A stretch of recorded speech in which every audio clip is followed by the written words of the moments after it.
guys, Blackout Bill here with a new motor. It's not new. It's new to me. I've had it for like 6 months now. We are going to take a break from Project 35 because all she needs is a carburetor and a little bit of love. Might get some paint on her. Super crazy excited about that one. It's time to move on to the next project because I have a million things coming. This is going to throw you for a loop, or it should. It's still throwing me for a loop. This is a 85 40 horse tiller rope start motor. Now, my favorite channels, this old outboard, Cody Bass, all these other guys, I've seen them work on a motor like this before. This had to be one of the last years they did this, where they put the old style big twin, and even the body and the lower unit is all big twin. The only thing that looks different is the cowling, the primer system, and the cowling system. Everything else is like original, all the way from 56 up until, you know, I guess they made it till 85. Now, I know Cody Bass worked on a commercial motor that looked like this. It's basically like a big twin. So, a lot more research to be done on it, but it is a 40 horsepower. It is heavy, and it is a long shaft tiller. So we have the 35 horsepower long shaft tiller, and now we have the 40 horse. So this motor's seized. Expectations are 50-50. I think I have a 50, I'd say upper 55, 60% success rate with seized motors. What we need to do is clean her up first. We're going to get the Mouse Sucker 5000 up here and clean that sucker out. I've looked at it briefly, but I have not touched it. You guys are going to see pretty much, even though I've had it for months, you guys are going to see inner workings. So, let's take a look at it. First things first is, it's dusty. There's some cobwebs on it. Spiders are kicking me, walking all over me as I'm moving it. I moved it to this location. What we're going to do real quick is pop this hood off, show you the rat's nest that's inside it, and we'll get the vacuum from inside and clean it out. I've been dying to clean this thing out since I got it, but I wanted to do it on video. So, oh, yeah. And it's a big cowling. I mean, monster cowling. I don't know if you can tell from the video, but, you know, it's clean but dirty. Yes, I said big twin, and big twins did not have... Here's a good learning experience for me and you. Big twins did not have CDIs. This does. But it does, and it does have the coils on the outside. So underneath this flywheel should be a charge coil. Here's where y'all can teach me something. I'm loving to learn. I love learning. This old outboard had points and condensers underneath his. So my question is, points, condensers, and coils. I thought the points led to the condensers sending spark to the coil to the plug. So what's the point of the CDI power pack with points and condensers? I thought a stator sent the charge to the power pack, which sent it to the coils, whereas points and condensers did that without a power pack, because there's no stator in a points and condenser system. So y'all can educate me on that one. I haven't pulled a flywheel. There might just be a charge coil under there. Don't know. But it does have a CDI power pack, and it's got two what look to be newer coils. So let's get the vacuum out, suck her up, because that is one big old rat's nest. Everything else looks to be in pretty decent shape. It doesn't spin, so we have to get the plugs out and see if we can free her up. And then, okay, so the carburetor video. This is a 40 horsepower carburetor, so y'all might be saying, Bill, use that on the 35, baby. And I would, except the linkage is different. And I did look at it before. I did open this up. That's why I probably opened her up a couple times. The linkage on this 85 is on the right, and I'd have to somehow disassemble the butterfly and swap them. Don't know how to do that. I'd rather keep the 40 on the 40 and buy the 35 for the 35. If that makes any sense. And I don't even know what that does. It's got little things. It's got a newer fuel style pump. That looks to be like a water separator or just a filter. And it's cool. It's a cool motor, man. But it's basically a big twin with a newer ignition. And, 40 horsepower, man. This is going to be cool.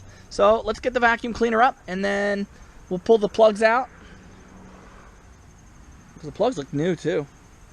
And we gotta get this flywheel off. We gotta get some oil in them cylinders. Okay, stay tuned. La da dee, la da da.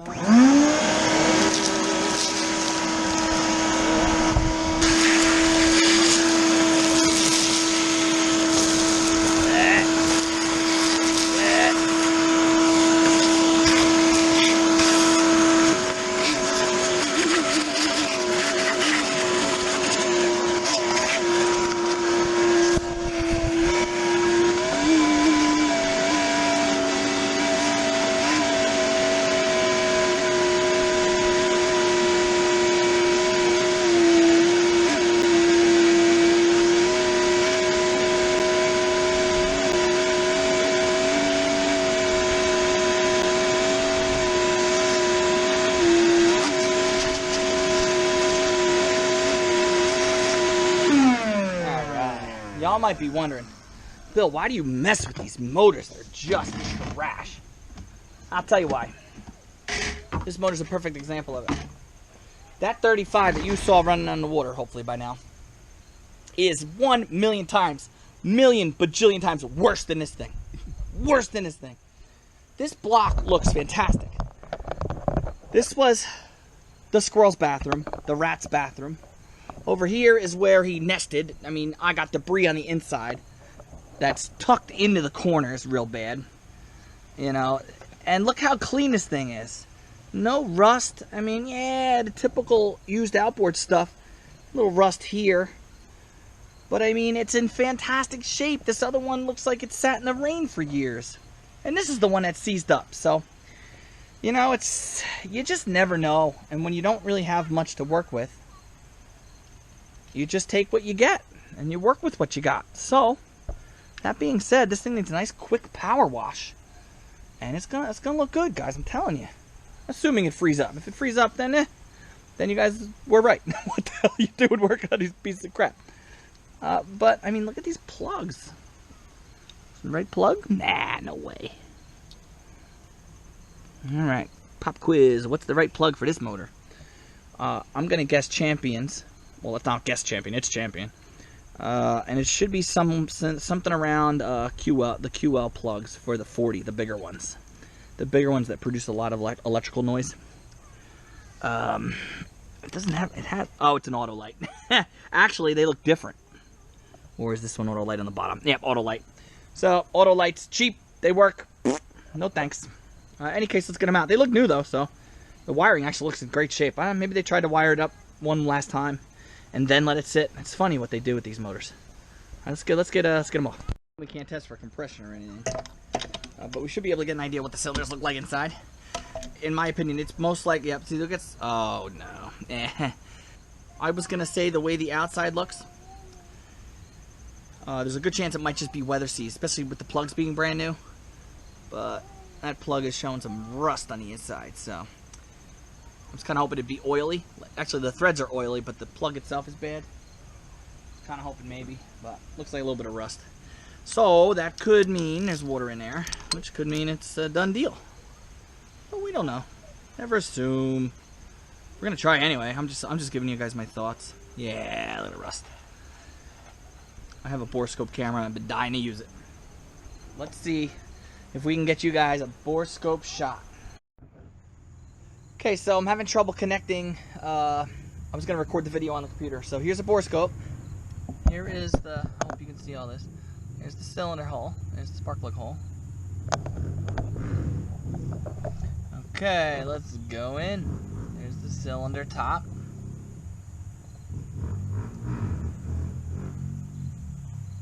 And there is the side of the cylinder wall. You see all that? That's all rust. Now, this piston's all the way down. You can see halfway down the cylinder wall, it looks better. So that might help us clear up this side. That's the bottom cylinder. And you can see typical carbon deposits on the top. Doesn't look too bad. The piston itself, there's actually a spider web in there. But yeah, the side of the wall. See all the rust on the side? This is a Borescope I picked off on Amazon. It's a cheapie. And people complain that it overheats and stuff. Can't even get my actual GoPro camera set up. Okay. Alright. Now I can't zoom in on the Can't zoom in on the computer, so I apologize. Here's the top cylinder. Now the cylinder on this one, the piston's all the way up, so it's hard to see the walls, but as we go, try to get a cylinder wall pick for you. Where are you? That's the top of the piston, guys, if you're wondering. I'll pull it back. See, there's the spark plug hole. And up is not up, and that's why I'm like all over the place. There's up. So when I try to move the camera where I want to go, left is not left, up is not up, and down is not down. Okay, there we go. There's the side of the piston walls. Oof. That's bad. Oh, that's a shame. That's a lot of rust, boys. Boys and girl. I'll assume there's a girl watching. Yeah. That's going to be tough. See, you can see it. Look how bad it is. Wow. That's a huge amount of rust on the side. So even if the piston frees up, compression might suck. Look, I think it's eating through the wall. Look, I think it's eating through the piston wall. See these holes? Oh, that's a shame. Dang. This one might be too far gone. Well, there's only one way to find out. We'll throw some metal rescue in there. And some PB blaster. See if we can free it up. I can't get the other side for some reason, the angle. Yeah, so I can't get the other side. But that tells the story right there. Very, very rusty piston walls. Okay. Here's where we're at. We did nothing. We messed with the flywheel nut. Got the flywheel nut off. Just, I tried to kind of break it free, see if I got lucky. Didn't get lucky. We saw how rusty the cylinders were. So, I sprayed them with some PB blaster, not expecting much. And then what we did was we poured some metal rescue down. Now, metal rescue will eat this rust. The problem is, I can't get it to sit in there. It really needs to soak. So what we did was, now the bottom cylinder is down. We're in the exhaust stroke there. So if I pour anything in that cylinder, it's going to run right out. But I poured metal rescue in the top cylinder, and it's holding.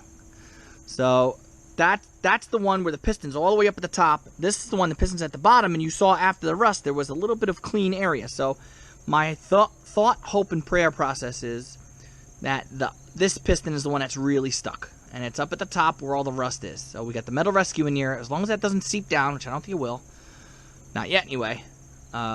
It should eat up that rust and free that one piston. And with one piston free, we might be able to kind of rustle it loose. Now I have a couple tricks here to get this thing unstuck. We'll get there when we cross that bridge. Next, I did have a thought to pull the power head. I tried to loosen these two nuts, and they just felt like they were going to snap. So before I start breaking power head bolts, let's try this method. We'll try to free it up via the crankshaft and see what we got. Okay, so this is the 40 horsepower. We're going to let it sit for a couple days in some metal rescue and pray. The other option is to pull the head bolts off, and then maybe we could clean the surface of the cylinder wall up a little bit. But it looks pretty bad in there. You guys saw it. It looks like it's officially eaten away at the cylinder wall, which would be a shame. It'd be a scrap block with some good parts, but it would be a real shame to have a 40 horsepower block. It'd be no good. Anyway, that's where the 40 horsepower is. So we're going to wrap this one up for now and maybe get to work on the 30 Yamaha. What do you guys think? You guys want to see me work on this thing? I don't know shit about Yamahas. It's big. It's electric. It's controlled. I don't have the controls. Doesn't mean we can't hotwire the starter and get it going. I think that one's going to be basement worthy, because this one is not. Not unless, well, what we could do is flip it sideways and put it downstairs and let it sit. No, I got a lot of decisions to make. Yeah, so that wraps it up on the 40 for now. We'll check you guys in the next video.